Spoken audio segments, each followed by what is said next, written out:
샬롬, 주일 저녁 찬양 예배에 오신 성도님들을 주님의 이름으로 환영하고 축복합니다. 이 시간 함께 드릴 예배를 위해서 기도했으면 좋겠습니다. 참 좋으신 하나님, 오늘도 우리를 사랑하여 주셔서 하나님 찬양하고 예배하며 나아갈 수 있는 귀한 예배의 자리로 우리를 불러주시니 감사드립니다. 주님, 오늘도 우리가 예배하고 찬양하는 이 시간 하나님 한 분께 우리의 온 마음과 또 뜻을 드리는 시간 되길 소망합니다. 하나님 사랑이 어떤 사랑인지 발견하고 감격하는 시간 될 수 있도록 도와주시고, 하나님의 사랑 안에 우리를 빛으로 불러주신 하나님의 부르심 앞에 믿음으로 순종하기로 결단하는 찬양과 예배의 시간 될 수 있도록 은혜 더해 주옵소서. 우리 예배를 통해 기뻐 받아주시고 또 영광 받으실 하나님을 신뢰하고 기대합니다. 우리 예배 속에 함께하여 주옵소서. 감사합니다. 예수님의 이름으로 기도드립니다. 아멘.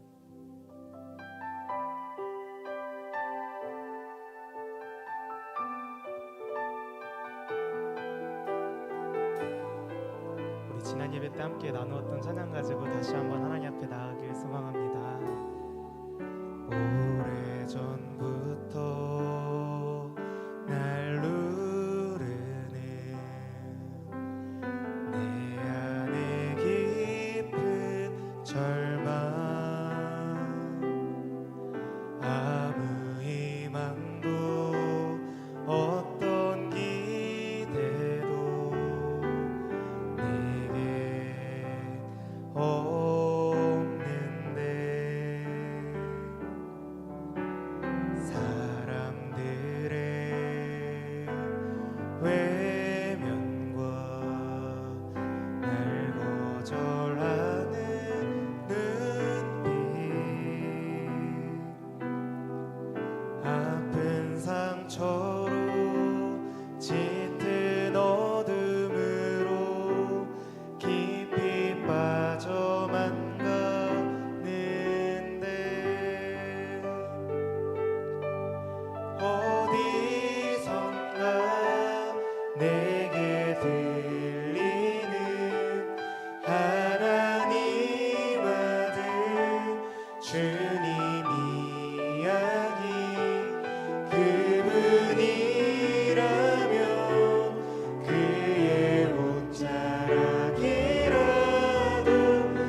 우리를 자유케 새롭게 빚어주실 주님의 이름을 찬양합니다.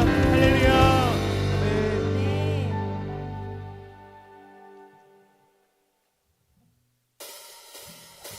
우리 시간 우리의 소망 되신 하나님 찬양할 때 힘차게 박수 치며 찬양하길 소망합니다. 예수 열방의 소망. 예수 열방의 소망. 예수 우리의 위로자. 주는 나의 영원한 소망. 예수 어둠 속의 빛.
부활의 능력으로 빛과 같이 세상을 비추는 성민교회 되길 소망합니다. 우리 새로운 찬양인데 우리 마음의 문을 열고 하나님 기뻐 받으시도록 함께 찬양했으면 좋겠습니다.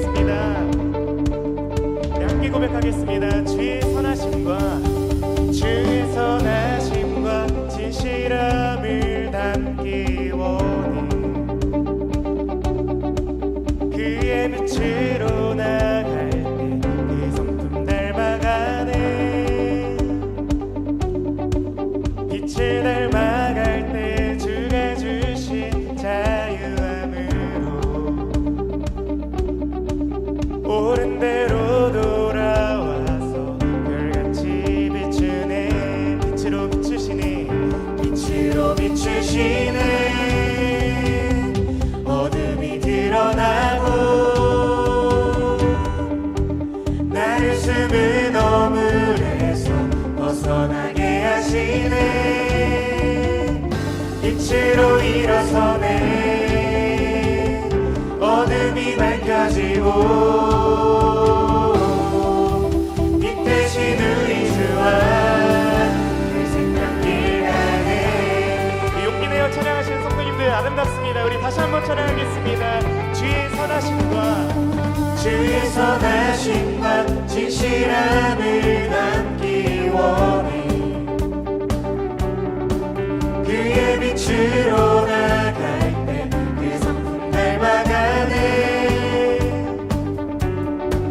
빛을 닮아갈 때 주가 주신 자유함으로 옳은 대로 돌아와서 별같이 비추네. 빛으로 비추시네. 빛으로 비추시네. 어둠이 드러나고 나를 숨은 어물에서 벗어나게 하시네. 빛으로 일어서네. 어둠이 밝혀지고 빛 대신 우리 주와 늘 생명길 가네. 우리 함께 믿음으로 찬양하기 원합니다. 내 영혼아, 내 영혼아 일어나 주의 빛 발하라. 주의 영광이 우리 위에 임하였네. 우리 함께 찬양해 볼까요? 내 영혼아, 내 영혼아 일어나 주의 빛 발하라. 주의 영광이 우리 위에 임하였네. 내 영혼아, 내 영혼아 일어나 주의 빛 발하라. 주의 영광이 우리 위에 임하였네. 내 영혼아, 내 영혼아 일어나 주의 빛 발하라. 주의 영광이 우리 위에 임하였네. 빛으로 비추시네. 빛으로 비추시네. 어둠이 드러나고 나를 숨은 어물에서 벗어나게 하시네. 빛으로 일어서네. 어둠이 밝혀지고 빛 대신 우리 주와 늘 생명길 가네. 빛으로 비추시네. 빛으로 비추시네. 어둠이 드러나고 나를 숨은 어물에서 벗어나게 하시네. 빛으로 일어서네.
예배를 통해 우리를 구원하셔 우리에게 새 생명 주신 하나님의 이름을 높여드리고 우리에게 주신 생명이 우리를 빛으로 부르시고 세상을 밝히는 데 있음을 말씀하여 주시니 감사를 드립니다.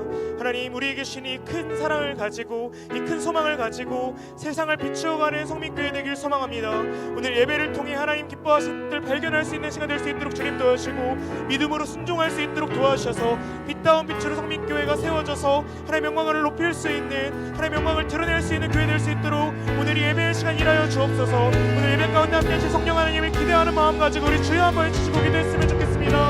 함께 기도하시겠습니다. 주여, 사랑하신 하나님 아버지 감사합니다. 오늘 우리를 예배의 자리로 초대하여 주시고 찬양을 통해 우리에게 허락하신 구원의 기쁨과 은혜를 우리의 빛으로 오신 하나님의 부르심에 노래할 수 있도록 은혜도해 주시니 감사를 드립니다. 우리가 어찌하여 이 앞에 크신 은혜를 갚을 수 있겠습니까? 우리가 하나님 앞에 이 은혜를 반응할 수 있는 방법을 하나님 신이 부르심들 가지고 그거를 감격 가지고 하나님 불러주신 빛이라 사랑하는 있음을 주님 우리가 다시 한번 기억하길 소망합니다.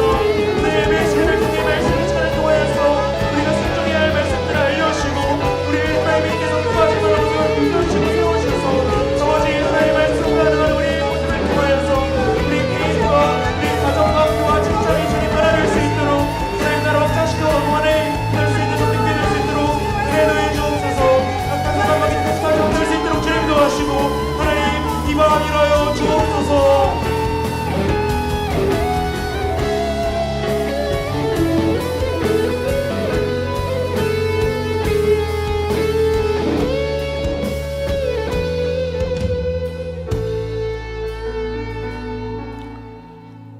거룩하신 하나님, 오늘도 복된 날 우리에게 허락하여 주셔서 내 날이 아니라 하나님의 날이기에 이른 아침부터 예배하며 또 이 밤도 하나님 앞에 나왔습니다.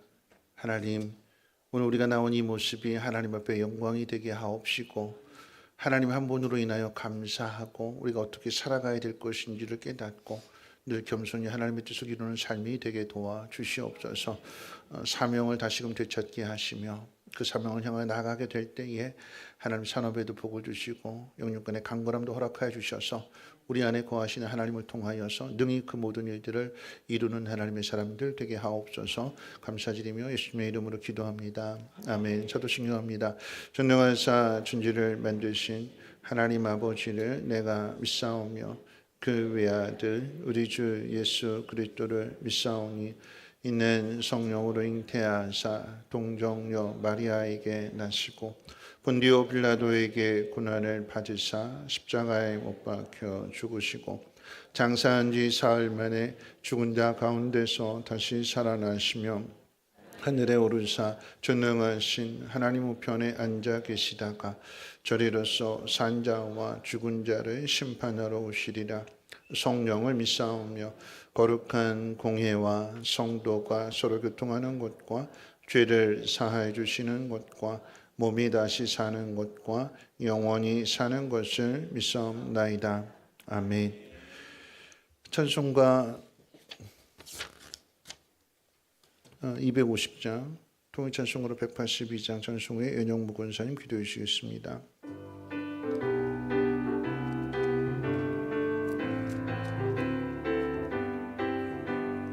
우주의 십자가 보혈로 죄 씻음 받기를 원하네. 내 죄를 씻으신 주 이름 찬송합시다. 찬송합시다. 찬송합시다. 내 죄를 씻으신 주 이름 찬송합시다. 죄악을 속하여 주신 주 내 속에 들어와 계시네. 십자가 앞에서 주 이름 찬송합시다. 찬송합시다. 찬송합시다. 내 죄를 씻으신 주 이름 찬송합시다. 주 앞에 흐르는 생명수 날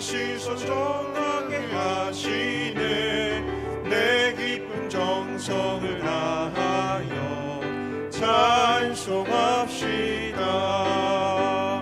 찬송합시다. 찬송합시다. 내 죄를 씻으신 주 이름 찬송합시다.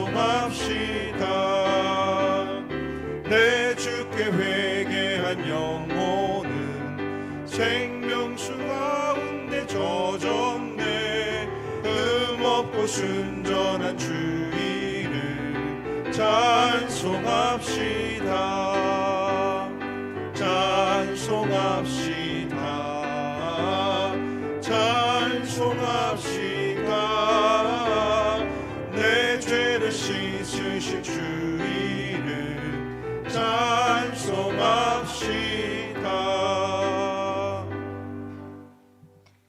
하나님 감사합니다. 귀한 하루를 허락하시고 예배의 자리로 불러주심을 감사드립니다. 우리의 본질은 하나님을 멀리하며 하나님의 뜻을 저버리고 살아가는 죽을 수밖에 없는 죄인이지만 언제나 우리를 긍휼과 한없는 사랑으로 이 시간 이 자리까지 인도하셨습니다. 그 사랑을 알기에 감사만이 우리의 도리임을 알지만 본성이 악하여 진리에 반응하지 못하고 감정대로 살아가며 분별력을 잃고 한 주간도 내 옳은 소견대로 살아왔음을 회개하오니 용서하여 주시옵소서. 사순절 마지막 주간입니다. 호산나 다윗의 자손이여, 우리를 구원해 줄 메시아를 외쳤던 목이 굳은 백성처럼 나의 유익을 위하여 이 한 주간 보내지 않고 이렇게까지 우리를 살리시려고 하신 하나님의 뜻을 생각하며 그 뜻을 하나님을 믿지 않는 영혼들에게 삶으로 전할 수 있는 매일의 삶이 되게 하여 주시옵소서. 단 위에 세우신 목사님, 길을 잃어 헤매이는 양들의 길잡이가 되게 하시고 지치고 영적으로 힘들어하는 영혼들의 소리를 귀 기울이시며 하나님의 위로와 평안을 전할 수 있는 목자 되게 하옵소서. 말씀을 듣습니다. 듣게 하시고 깨닫게 하시고 그 말씀에 순종하여 선한 영향력을 흘려보내는 자녀 되게 하시옵소서. 주님의 이름을 높여드리는 찬양대의 찬양을 받아주시고 수고와 노력이 사람에게 보여지는 게 아니요 오직 주님께만 보여지게 하시옵소서. 예배의 마지막까지 흐트러짐 없이 온전히 집중할 수 있도록 도와주시옵고 우리의 예배를 받기 원하시며 기뻐하시는 예수님의 이름으로 기도드립니다. 아멘.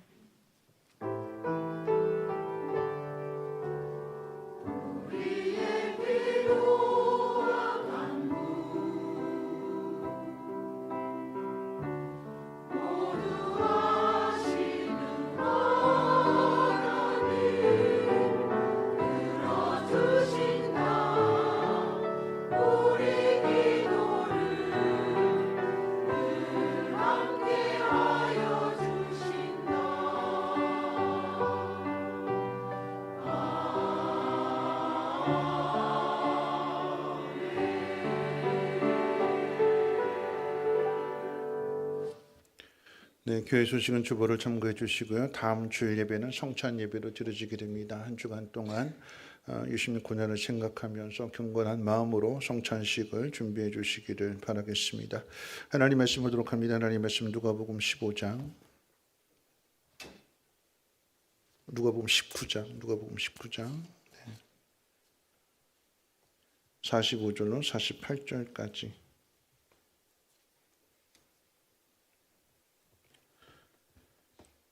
누가복음 19장 45절로 48절까지 우리 한 절씩 교독으로 읽겠습니다. 성전에 들어가사 장사하는 자들을 내쫓으시며 그들에게 이르시되 기록된 바 내 집은 기도하는 집이 되리라 하였거늘 너희는 강도의 소굴을 만들었도다 하시니라. 예수께서 날마다 성전에서 가르치시니 대제사장들과 서기관들과 백성의 지도자들이 그를 죽이려고 꾀하되 백성이 다 그에게 귀를 기울여 들으므로 어찌할 방도를 찾지 못하였더라. 아멘. 호산나 찬양대 찬양 읽겠습니다.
거룩하신 하나님, 우리 찬양을 받아주시고 우리 예배와 또 이 예물을 받아 주옵소서. 우리가 걸어가는 그 길이 하늘을 향해 가는 길임을 하나님 모든 심령들마다 깨달아 알게 하옵시고 굳건하게 하시고 확실하게 하옵시고 또한 많은 영혼들도 하나님께로 인도되어 줄 수 있도록 하나님 역사해 주시옵소서. 오늘도 말씀을 배웁니다. 말씀 가운데 거하게 하옵시고 하나님께서 베풀어 주시고자 하는 그 놀라운 은혜와 사랑을 깊이 깨닫고 은혜 받을 뿐만 아니라 은혜를 전할 수 있는 축복의 통로로 사용해 주옵소서. 내가 들어야 전할 것입니다. 하나님 나를 사용해 주옵소서. 예수님의 이름으로 기도합나이다. 아멘. 네, 우리 옆에 분하고 인사 나누실 때 잘 듣고 잘 전해주는 은혜의 통로가 됩시다 하고 인사하겠습니다. 네, 잘 듣고 잘 전해주는 은혜의 통로가 됩시다. 네, 누가복음 19장의 말씀을 함께 살펴보는 중에 있고요.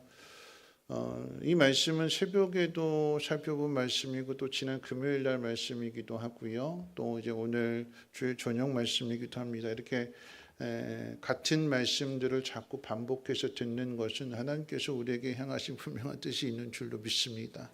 그래서 잘 들으시고 그 뜻 가운데 행하기를 주님의 이름으로 다시 한번 축원을 드립니다. 오늘 예수님께서 이제 성전을 정결하게 하시는 그 사건에 대해서 기록하고 있습니다. 성전 안에서 매매하는 자들, 돈 바꾸는 자들, 그들의 상을 다 엎으셨어요. 비둘기 파는 자들의 상도 엎으십니다. 그리고 말씀하십니다.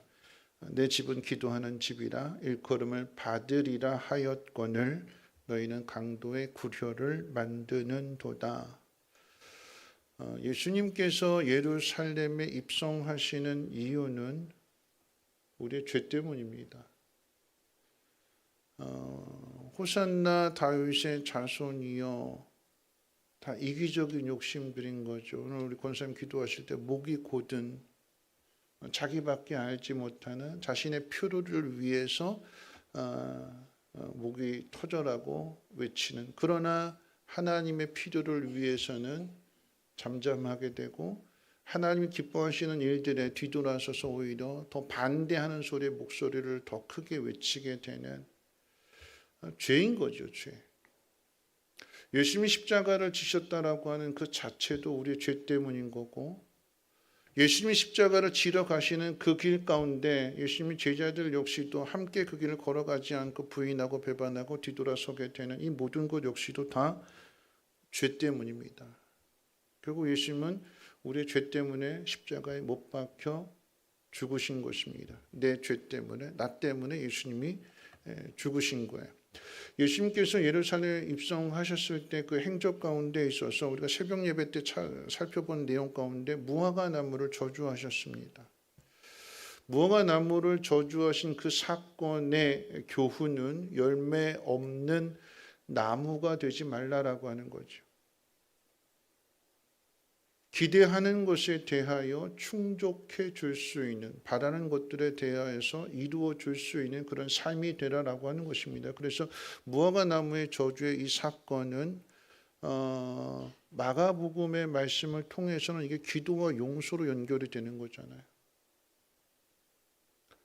단순히 그냥 나무 하나 저주한 것으로 말라 죽은 것으로 끝나지 않고 제자들이 어찌 된 일이라 물을 때에 이 산더러 저 바다에 던져지라고 할지라도 그렇게 된다 믿고 구한 것은 받은 줄로 알라. 그래서 무화과 나무의 그 저주는 단순한 그런 열매의 사건이 아니라 기도에 대한 사건이고 용서에 대한 사건을 말씀해 주시기 위한 것이며, 그런 면에서 오늘 성전 정결 역시도 똑같은 것이죠. 성전 정결의 의미는 그 성전에 회복해야 될 기능들, 기도고 올바른 제사이고, 하나님 앞에 올바른 예배를 드리게 될 때에 하나님의 긍휼히 여기심과 하나님의 용서를 경험하게 되니까 그 용서를 받은 사람들이 자유함을 얻어서 세상 가운데 나아가 다시 한번 빛으로 소금으로서의 삶을 살아갈 수 있는 것, 그것이 성전이 갖는 기능입니다. 그런데 이 기능이 다 망가져 버렸어요.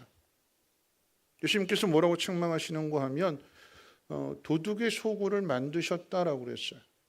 강도의 구렬, 도둑의 소굴을 만드셨다라고 책망하시는데, 여러분 이것은 단순히 예수님께서 책망하시는 내용이 아닙니다. 오늘 성전 정결의 그 의미를 두 가지로 한번 생각해 볼 것인데요. 왜 예수님께서 예루살렘 입성하셔서 성전을 정결하게 하시는가, 깨끗하게 하시는가, 그 첫 번째 의미를 생각한다라고 하면 여러분 경고하신 것에 대한 심판입니다. 지난 금요일날 우리 홍대인 전사님이 오늘 본문, 이 본문 가지고 같은 내용을 가지고 마태복음 말씀을 통해서 말씀을 전하게 될 때에 마태복음과 마가복음과 누가복음에서는 이 성전 정결의 사건이 예루살렘 입성한 후에 기록되어져 있어요. 예수님 사역 말기 가운데 십자가의 죽음을 앞에 두시고 하신 것으로 마태와 마가와 누가는 그렇게 기록하고 있는 반면에 요한복음에서는 요한복음 2장 가운데 가나의 혼인잔치 물로 포도주를 만든 사건 그 다음에 성전 정결 사건이 등장하는데, 그렇게 등장하는 이유는 표적 시리즈이기 때문에 그래요.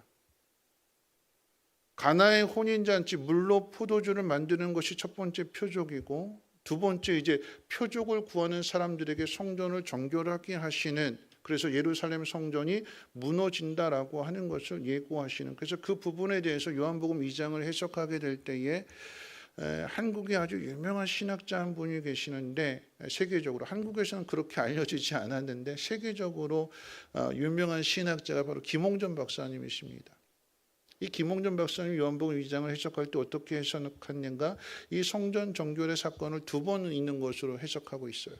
그래서 예수님 사역 초기에, 물론 요한복음의 내용이 시간의 순서를 따라서 기록하고 있는 것이 아니라 메시지 중심으로, 주제 중심으로 이렇게 기록되어져 있기 때문에 또 그렇게 오해할 수도 있는 부분이 있긴 하지만, 어쨌거나 그 부분을 주석하고 해석하게 될 때에 어떻게 해석했는가 하면 마태, 마가, 누가는 마지막에 결국은 요한복음 2장에서 첫 번째 정결 사건을 통해서 예수님께서 분명하게 경고를 하셨는데, 근데 그 경고한 내용이 바뀌어지지 않으니까, 고쳐지지 않으니까 예수님 사역 말기에 가서 최종적으로 심판을 선포하시게 되는, 성전을 정결하게 하시는 이 사건을 그렇게 기록하고 있다, 이렇게 해석을 하게 됩니다. 만민이 기도하는 집이 강도의 소굴이 되었다라고 하는 것은 단순히 예수님 말씀만이 아니라, 오늘 말씀 한번 같이 한번 찾아보기를 원하는데, 예레미야 7장 4절 말씀 한번 같이 한번 화면 보시고 한번 읽어볼까요? 7장 4절 같이 읽겠습니다. 시작.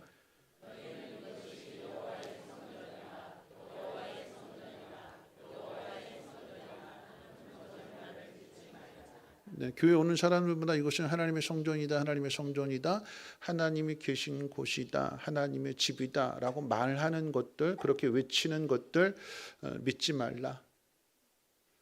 10절과 11절도 같이 한번 읽어봅니다. 10절 11절 시작.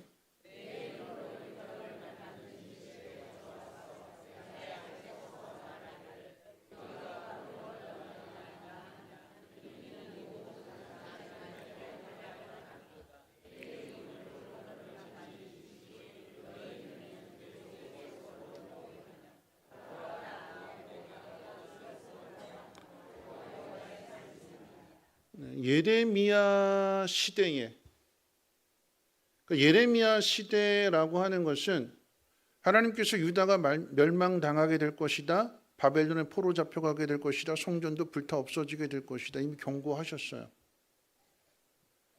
경고하셨던 그 내용이 그대로 이루어져서 성전이 무너졌고 불타게 되었습니다. 그리고 다시 지은 성전이에요. 예수님 시대의 그 성전은 헤롯이 다시 지은 성전입니다. 근데 그 성전마저도 또 무너진다라고 하는 거죠. 무너지는 이유가 뭘까요? 입술로는 이곳이 하나님의 집이다, 하나님의 집이다 이야기를 했는데, 우린 구원받은 백성입니다, 하나님의 은혜를 받은 백성입니다 라고 이야기를 했는데, 하나님 말씀대로는 살지 않았다라고 하는 것입니다. 오히려 가증한 일을 행했다라고 하는 것이고 도둑의 소굴로 만들었다라고 하는 것입니다. 그게 책망받는 이유였어요. 그런데 예레미야 시대에 경고했던 그 말씀과 예수님께서 성전을 정결하게 하시면서 하신 말씀과 똑같은 말씀이에요. 달라지지 않았습니다. 전혀 변화되지 않았습니다. 이스라엘 백성이 하나님께 책망을 받게 되고 또 예수님께로부터 책망을 받게 되는 그 이유는 성전이 어떻게 만들어졌을까요? 한번 생각해 보세요. 성전 누가 지었죠? 처음 이스라엘 성전을 누가 지었을까요? 솔로몬이 지었죠. 근데 솔로몬이 지었지만 성전을 짓겠다라고 하는 그 마음의 생각은 누구부터 시작됐어요? 다윗으로부터. 자신의 일생을 돌아보게 되었을 때 받은 은혜가 너무나 큰데 내가 어떻게 하면 이 은혜를 갚을 수 있을까?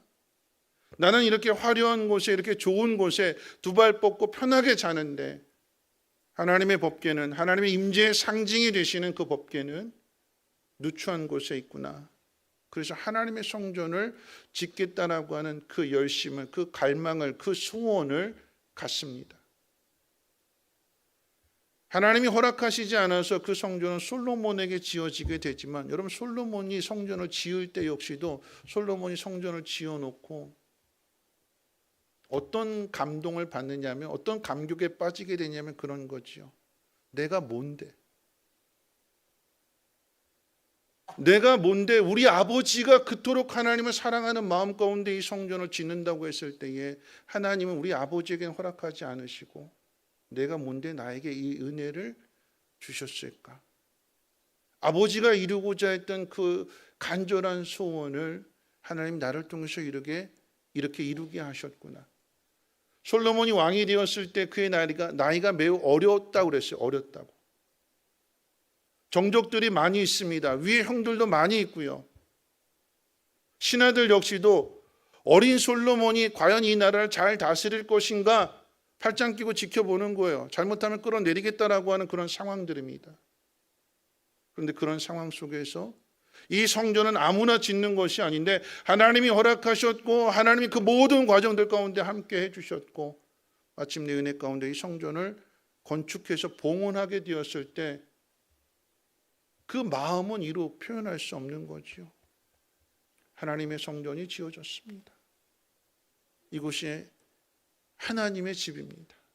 하나님 이곳을 항상 살펴보시고 이곳에서 하나님 백성들이 기도하는 그 기도를 하나님 들어주시고 응답해 주시옵소서. 그렇게 기도하게 될 때에 하나님이 거기에 대한 응답해 주셨어요. 내 눈이 항상 이곳에 있다라고 말씀하셨고 이곳에서 기도하는 것에 대하여 응답해 주신다고 하나님 그렇게 약속해 주셨습니다.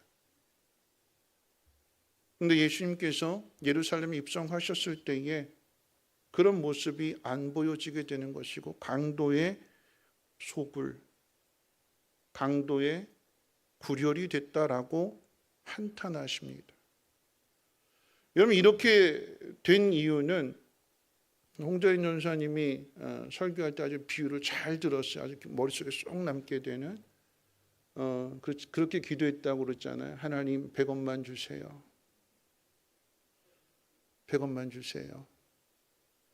그런데 하나님이 응답해 주셨어요. 그렇죠? 100원 딱 기가 막히게 100원을 딱 찾게 해 주셨어요. 근데 뭐라고 얘기했을까요?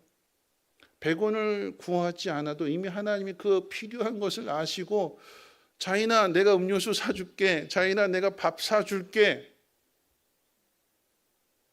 그게 더 중요한 하나님의 응답인 거잖아요. 더 큰 거잖아요. 근데 그것을 보지 못하고 우리의 마음이 그런 거죠.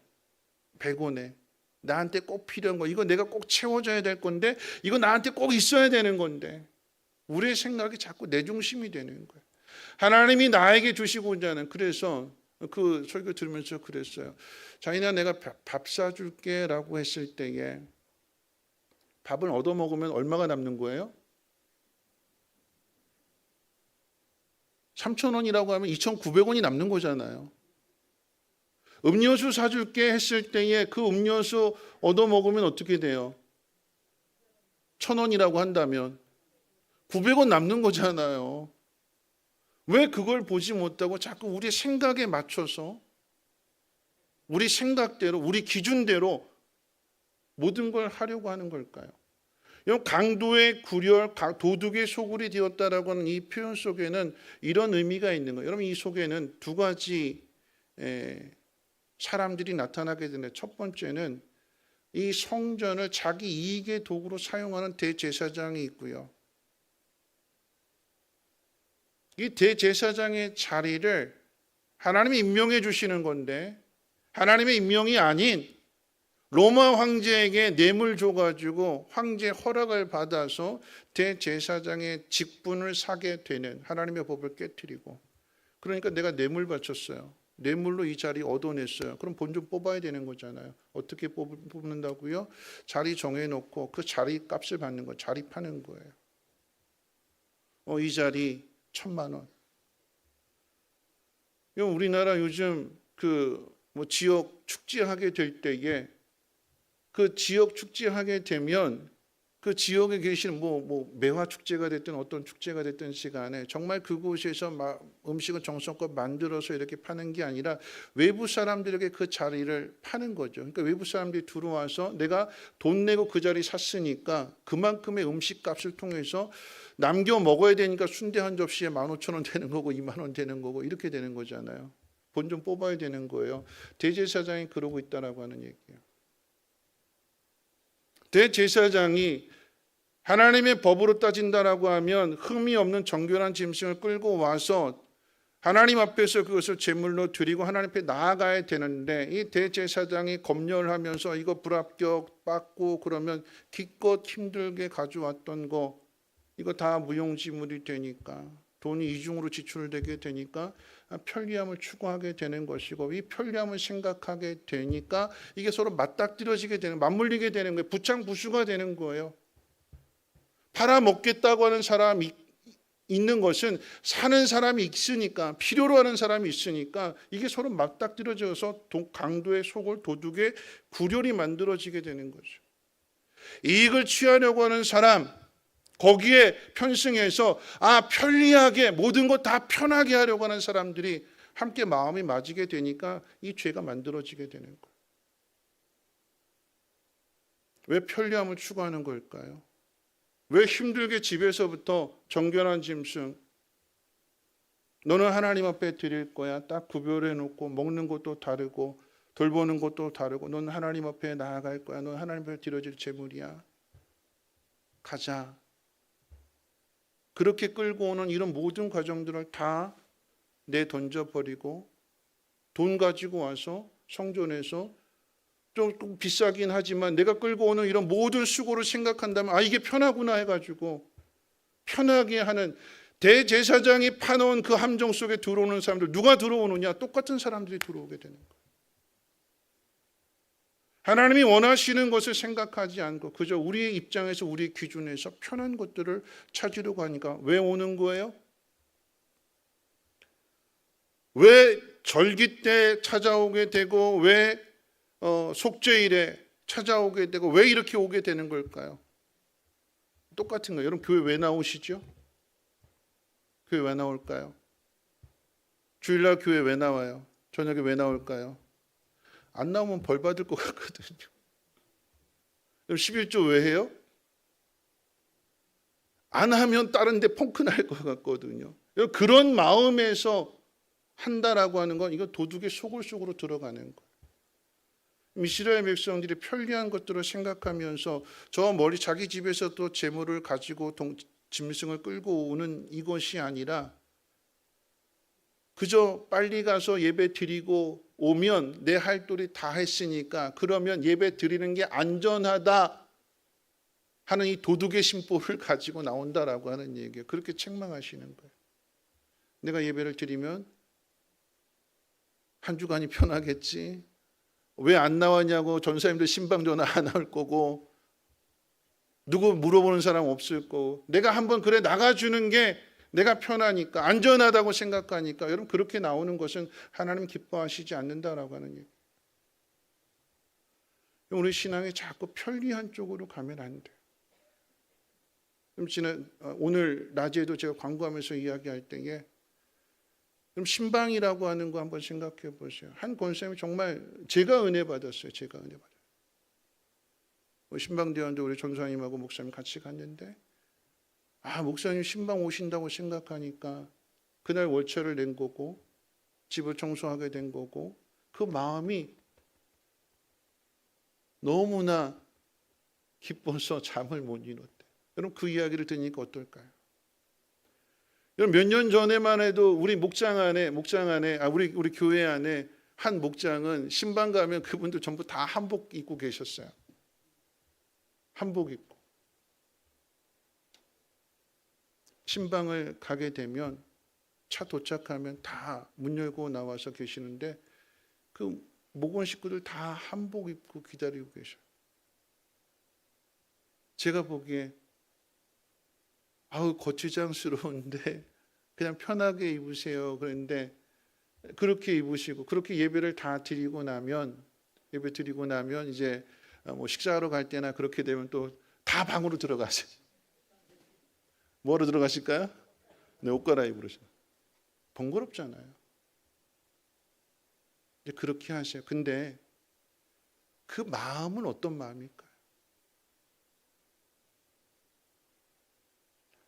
성전에 와서 값을 지불하고 재물을 사서 재물을 드리게 되는 것 하자 없습니다. 깔끔하게 일처리도 됩니다. 편합니다. 그런데 그것과 내가 하나님 앞에 재물을 드리기 위해서 내가 가지고 있는 가축들 중에서 양이든 소가 됐든 내가 정해놓고 너는 하나님 앞에 드릴 거야. 그 마음을 가지고 그곳에서부터 가자 하고 끌고 오는 그 마음과 그래서 하나님 앞에 예배를 드리고 제사를 드리고 제물을 드릴 때에 그 마음을 생각해 보면 여러분 어떤 것이 하나님이 더 기뻐하실까요? 여러분 참 편해졌어요. 모든 게 다 편해졌어요. 헌금도 이제는 온라인으로 합니다. 온라인으로 그냥 앉아가지고 핸드폰 켜고 두들기게 되면 내가 하나님 앞에 드려야 될 헌금이 온라인으로 송금이 돼요. 여러분 그렇게 하는 것과 은행에 가서 헌금을 찾는데 찾은 것 중에서 빳빳한 것 골라가지고 따로 모아놓거나 아니면 그거 옛날에 그랬잖아요. 다 항상 어른들 신앙이 다 그런 신앙이에요.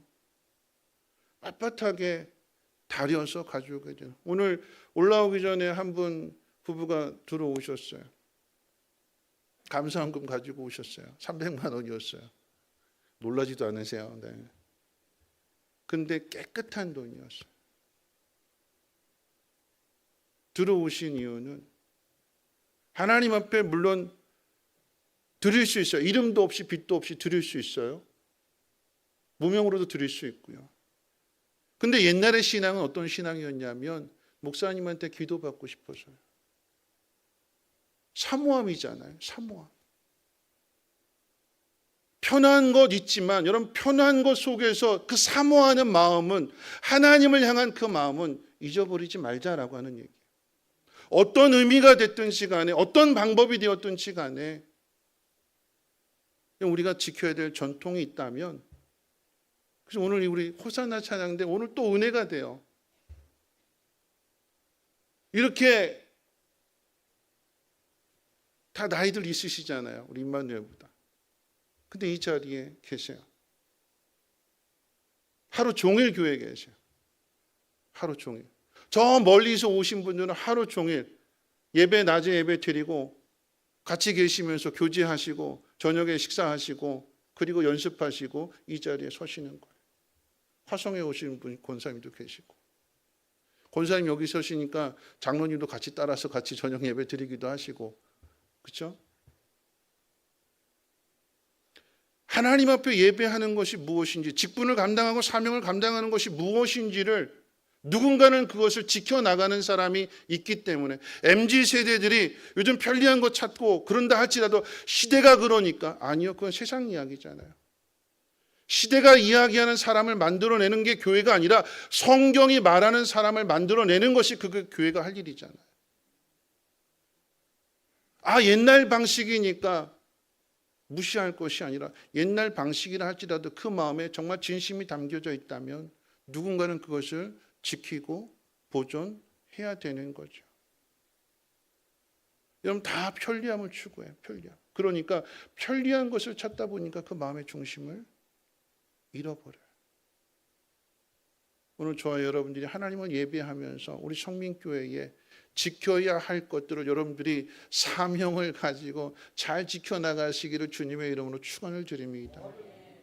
여러분 새벽 기도하는 거, 금요 예배 드리는 거, 뭐 신방하는 거, 청소하는 거, 밥하는 거, 여러분 그런 거잖아요. 여러분 전에는 우리 코로나 전에는 밥할 때 반찬 가짓수가 좀 많았어요, 그렇죠? 나물도 있고 뭐 고기 때는 고기도 나오고. 근데 이제 코로나 끝나고 나서 밥을 하게 되니까 확 줄어들었어요. 국 하나, 김 하나, 김치 하나, 밥 하나. 여러분 여기 두 가지 마음이 있으신 거 아세요? 여러분이 음식을 하신다라고 하면 반찬 한 가지 수가 더해지면 이거 힘들어요, 안 힘들어요? 여러분 특별히 우리는 이제 감사할 분들이 있으면 이제 감사원금에서 반찬 가지수가 더 많아지잖아요. 여러분들이 식당 봉사를 음식 당번이 됐는데 식당 봉사가 됐는데 이 감사할 조건이 많아서 반찬 가지수가 더 많아지면 여러분들이 행복해요, 아니면 불편해하세요? 행복해요. 네.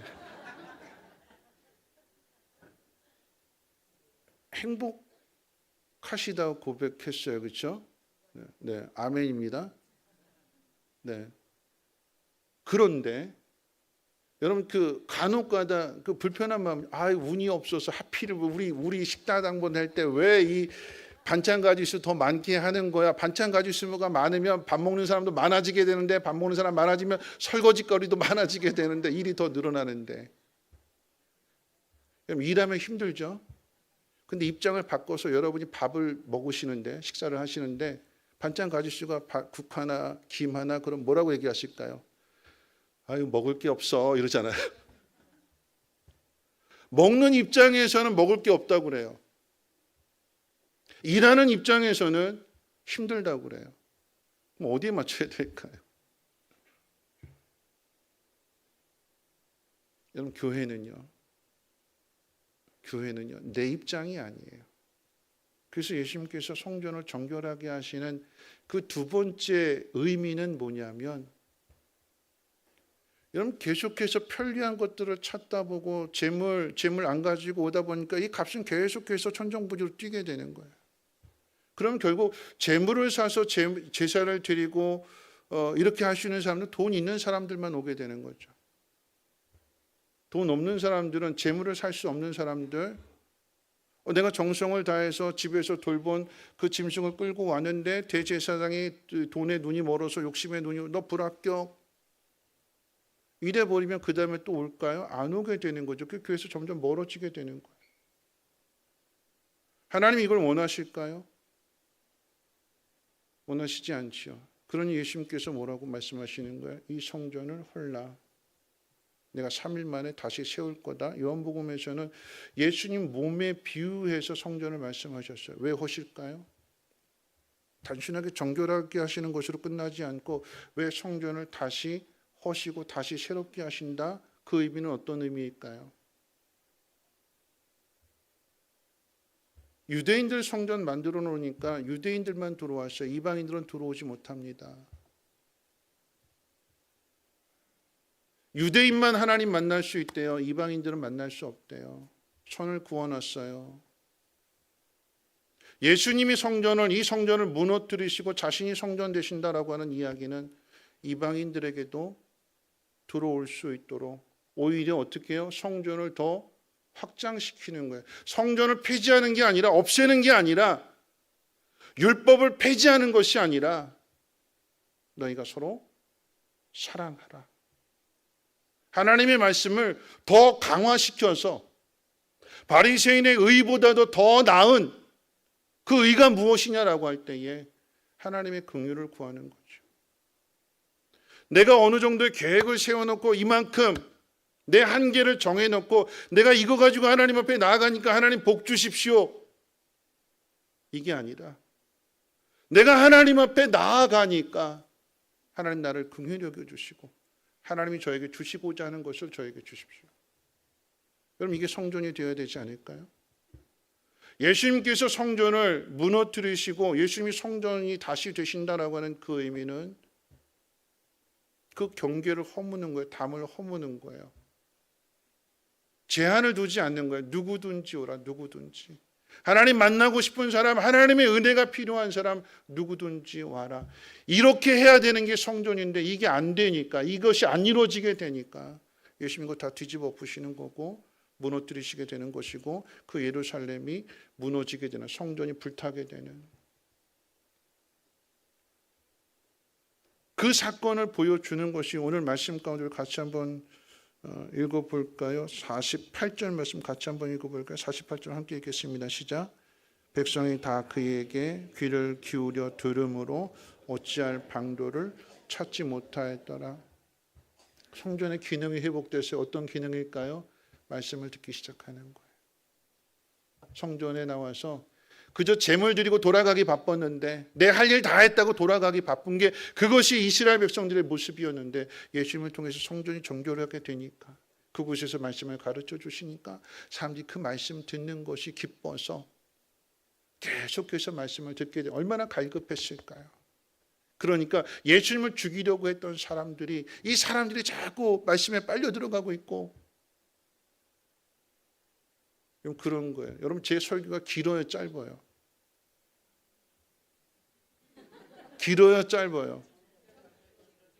대답 잘 하셔야 돼요.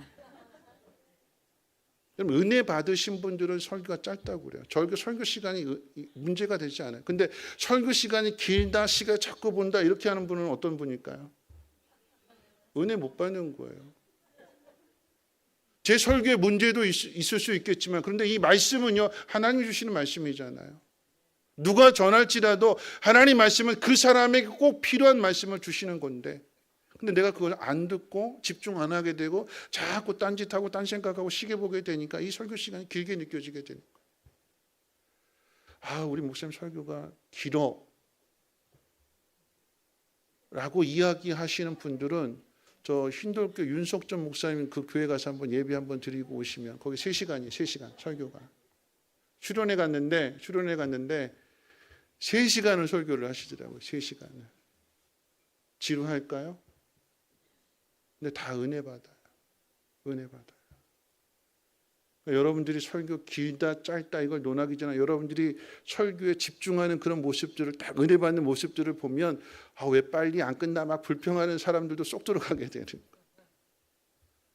말씀 정리할 텐데요. 하나님의 집은요, 우리의 형편과 처지를 아시는 하나님이 우리를 만나 주시려고, 그래서 우리에게 하나님께서 은혜를 주시고 복을 주시려고 하나님 기다리고 계시는 거예요. 근데 그걸 누가 제한할까요? 내가 제한하는 거예요. 내가 요만큼만. 나는 오늘 기도하기 싫어. 나는 오늘 찬송하기 싫어. 나는 말씀 듣기 싫어.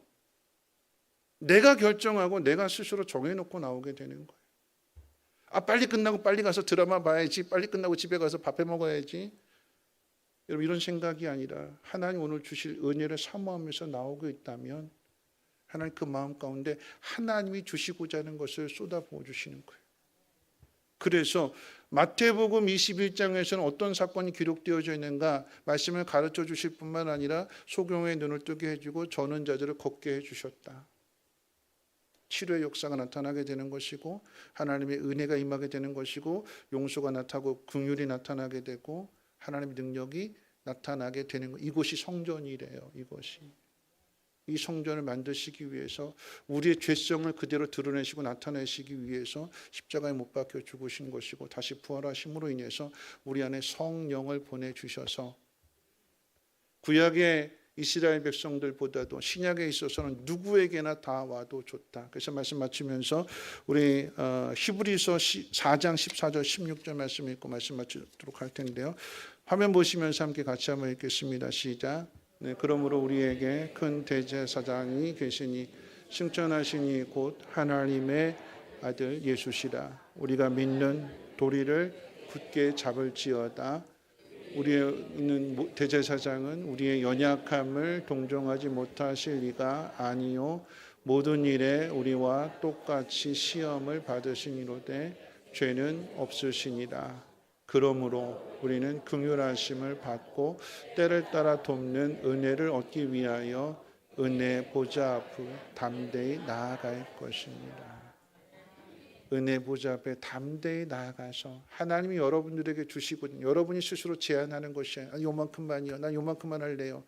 이것이 아니라 여러분의 안에 거하시는 성령께서 여러분을 통해서 행하시고자 하는 그 모든 일들 가운데 기꺼이 여러분 자신을 내어드림으로 인해서 하늘의 복이 여러분의 가정과 여러분의 믿음 위에 충만하기를 주의 이름으로 축원을 드립니다. 우리 찬송 어찌하여 함께 찬송하고 우리 기도 한번 하고 마치도록 하겠습니다. 우리 찬양팀 나와주셔서 예배 드리기 전에 찬송했던 어찌하여야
하나님께 영광 하나님께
말씀 생각하면서 함께 기도하실 텐데요. 여러분, 누군가는 이 성전을 지을 때 믿음을 다해서, 온 마음을 다해서 그 성전을 지었어요. 근데 누군가는 그 속에서 편리한 것을 찾습니다.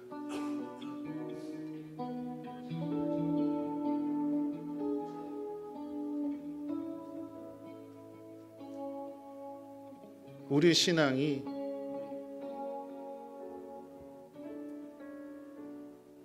나 요만큼만 내가 결정하고 내가 정해서 그저 안전하기를 바라는 것으로만, 내가 하나님 앞에 요만큼 했으니까 벌 주시지 않겠지, 내 할 도리 다 했으니까 괜찮겠지, 스스로 한계를 정하는 것이 아니라 그 한계를 무너뜨리고 하나님 앞에 나아갈 수 있는 마음. 예수님께서 성전을 정결하게 하시고 십자가에 지신 것은 그 문을 더 넓게 열어서 누구든지 오라고, 돈 있는 사람만 오는 것이 아니라, 재물을 살 수 있는 사람만 오는 것이 아니라, 눈 뜬 사람만 오는 것이 아니라, 눈 먼 사람도, 가난한 사람도 그 누구든지 와서 은혜 받으라고, 누구든지 하나님 만나라고. 여러분, 먼저 믿은 우리가 그 일을 감당해야 되지 않을까요? 내가 은혜를 받았다라고 하는 것은 그 은혜를 흘려보내야 될 사명이 있는 것입니다.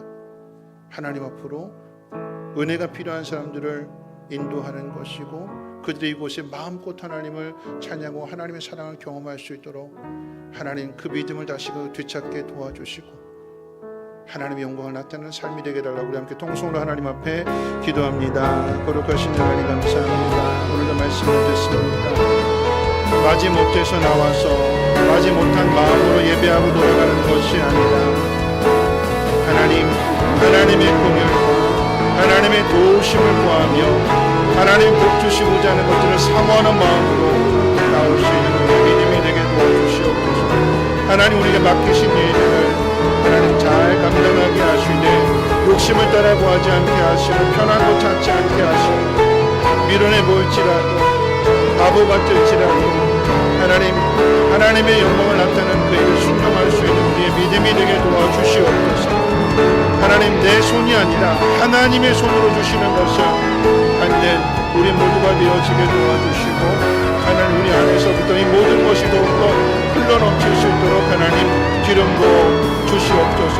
누구라도 와서 만날 수 있도록, 누구라도 와서 배불리 먹을 수 있도록 하나님 모든 것들을 공급해주고 채워줄 수 있는 우리의 믿음이 되게 도와주시고, 하나님이 기뻐하시는 삶을 살아갈 수 있도록 은혜 베풀어 주시옵소서. 한 주간의 삶도 하나님이 기뻐하시는 삶이 되게 도와주시고, 특별히 주님의 성찬을 생각하면서 경건한 모습으로 나누는 삶이 되게 도와주시고, 전하는 삶이 되게 도와주시고, 공동체로 있는 삶이 되어줄 수 있도록 은혜 베풀어 주시옵소서. 거룩하신 하나님, 오늘도 말씀을 듣습니다. 내가 정해놓은 범위가 아니라, 내 손으로 드리는 그 모든 것이 아니라 하나님 주신 은혜를 사모하는 마음으로 하나님 앞에 나와 예배할 수 있는 우리의 믿음이 되게 도와주시고, 누구라도 올 수 있도록, 또 누구라도 배고픈 사람이 와서 배불리 먹을 수 있도록 땀 흘리며 수고하며 그 일을 감당할 수 있는 우리의 믿음이 되게 도와주시옵소서. 하나님, 멀리서부터 오는 것 참 수고로운 일입니다. 힘든 일입니다. 하나님, 그런데 그 멀리서부터 하나님 앞에 드리고자 하는 마음으로 재물을 끌고 올 수 있는 그 수고를 마다하지 않는 그 믿음이 다시 회복되게 도와주시옵소서.